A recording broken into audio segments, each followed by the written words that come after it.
Everyone likes to be a little rebellious at times, but some of the little passive-aggressive acts of rebellion people carry out to beat the system are impressive enough that they should consider it as a profession. From hilarious rule breakers to the riskiest outfit ever worn to work, let's check out genius people who beat the system. When rules can't be broken, people will find a way to bend them instead. Like this group of merrymakers in Brazil enjoying a slightly elevated drink after local legislatures made it illegal for bars to set out tables on the sidewalk. Hey, they're not technically on the sidewalk, they're above it. So crack me open a cold one, I'll be right up. Next up we have this colorful spread. After their landlord prevented them from painting the walls of their apartment, the tenants got creative. They plastered the walls in paint strips, giving everything a splash of color, providing an excellent conversation starter and all within the bounds of the tenant's agreement. When raising little rule breakers of your own, you've got to show them how it's done firsthand. That's precisely what this dad did when he told his kids to draw him laying down. 15 minutes of easy, silent distraction is just about enough time for a nap. Maybe even longer if the pictures are colored in. This next up-and-coming threat to the establishment has learned the ways of the rebel well and made her mother proud in doing so. Sharing the image on Twitter, Valerie Shrimp Han revealed how her daughter had taken an old lip balm tube and filled it with cheese to eat in class. So next time someone tries to tell you there's no eating allowed, tube-based snacks are the way forward. More classroom hijinks now, with one student's solution to only being allowed to take one side of paper's worth of notes into a test. The beauty of gluing your double-sided sheet of notes into a Mobius strip is that it technically only has one side. And as the saying goes, technically correct is the best kind of correct. But best of all, when this picture was posted online, one internet user shared their own tale of examination rebellion against a one-side-only rule. Someone in their class wrote an entire page of notes in red pen, then another page's worth on top in blue. They showed up to class with an old pair of 3D glasses and put their plan into motion. Whenever they looked through the red lens, all the red text was filtered out, leaving only the blue, and vice versa for the blue lens. With a full 2 pages available to the nifty-minded student, according to the original poster, the teacher was so impressed by the ingenuity, they allowed it to be used. On to a slightly lazier form of rule bending now, which came about after a class of students were asked to write a resume and cover letter for a superhero as homework. While many pupils likely had a blast writing action-packed employment histories, one student went the easy route. They chose Groot. Choosing a character famous for saying 3 words only, the student demonstrated high proficiency in the copy and paste functions, if nothing else. Twitter user KittyCatTwitch learned she had a rebel in the family after she asked her grandpa why so many of his books were wrapped in duct tape. His response? I taped the cover so it looks like a Bible and I can read it during church. Pure genius with a healthy sprinkling of blasphemy. Sometimes bending the rules can save lives. There's no better example of this than Doug Lindsey, who was bedridden for years with an undiagnosable disease. After countless consultations, doctors had effectively given up any hopes of him getting better. Determined not to let himself die, Doug began reading all kinds of books on disease and the human body. He eventually became somewhat of an expert, despite having no degree, and eventually delivered a presentation about his illness at a medical conference. But to give more legitimacy to his ideas, he presented himself not as a patient, but as a man of science. With his impressive self-taught knowledge, he was able to convince people to help him study and possibly even treat his unusual disease. Doug was successful in both regards, and he pioneered the development of an entirely new surgery to treat his disease. The surgery removed the inner regions of his adrenal gland, which, as his disease had been found to be caused by excess adrenaline, changed his life completely. No longer bedridden, Doug now gives speeches and works as a medical consultant, and all because he was bold enough to take a unique approach after the system had given up on him. In a slight change of direction now, sometimes bending the rules can simply expose some pretty serious flaws in a system, like when YouTuber Josh Peters decided to set up a fake restaurant account on a popular food delivery app. Surprised at how easily it could be done, with little in the way of authentication or quality checks, Josh soon found himself inundated with orders. Only the restaurant's meals were actually microwave meals purchased from the supermarket below Josh's apartment, hastily heated in Josh's microwave, and resold with massively inflated prices. Passing meals between Josh's apartment and the delivery cyclist below, the crazy adventure proved how alarmingly easy it is to play the system of online food. With their point made though, Josh and his pals did the right thing and returned all the money to customers. Always good to stay classy when you play the system. A similar case occurred in 2019 when journalist Simon Doherty conned his way into 3 music festivals in 3 days without buying a single ticket. How?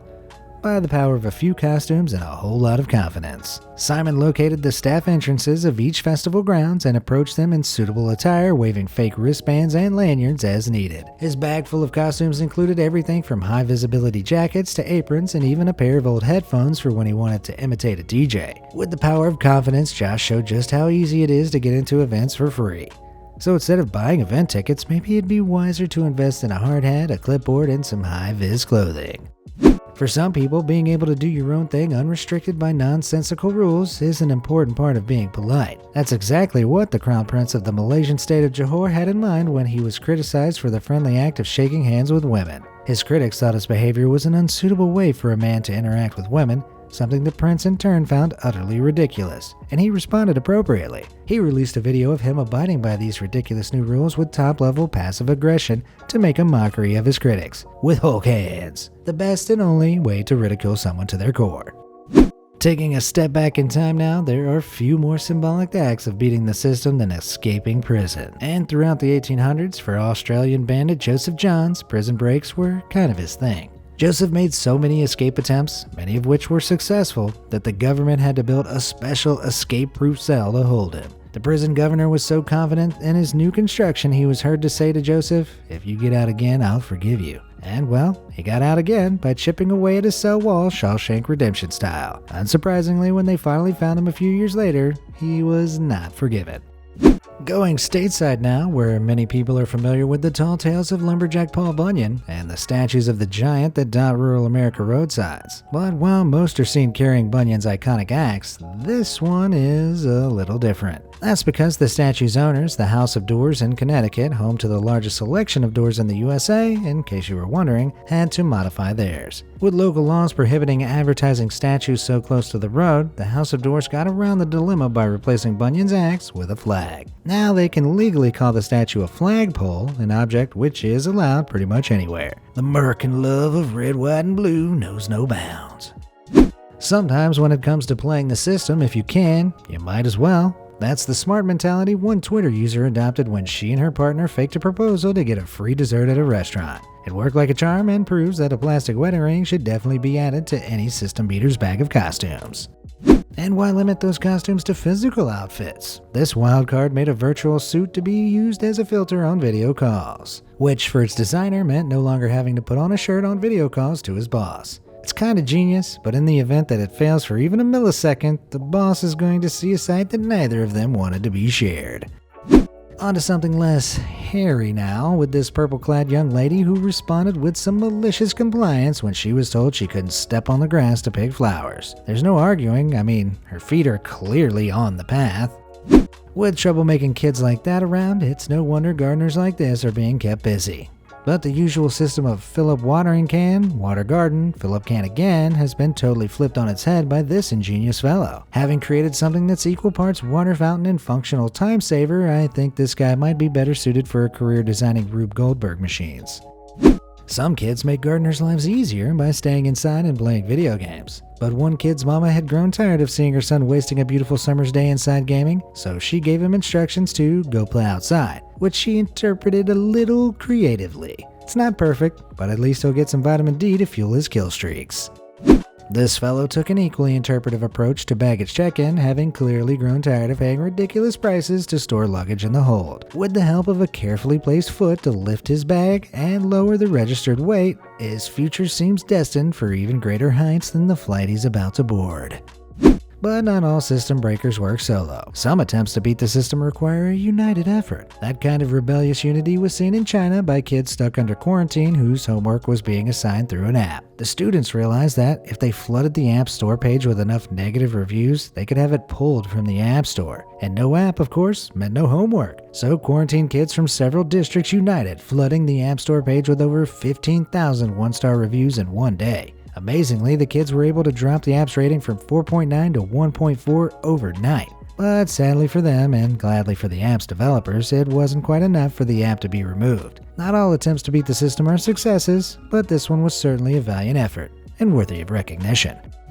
From a failure to an incredible success now in the form of this group of Iranian soccer fans enjoying themselves at Azadi Stadium in Tehran. What's so rebellious about these guys? Well, according to the Iranian law, none of these men should have been in the stadium in the first place. Why? Because women aren't allowed to attend soccer games in Iran, and those dudes are actually girls. In pretty convincing disguises, they managed to sneak themselves into a Persian Gulf Pro League match undetected. Considering Iran's famously extreme punishment for this type of thing, I think these amateur drag stars can be safely named boldest system beaters of the year. Congrats, ladies. Gentlemen. Hey look, someone scored! What's the best way you've outsmarted the system? Let me know in the comments section below. Thanks for watching.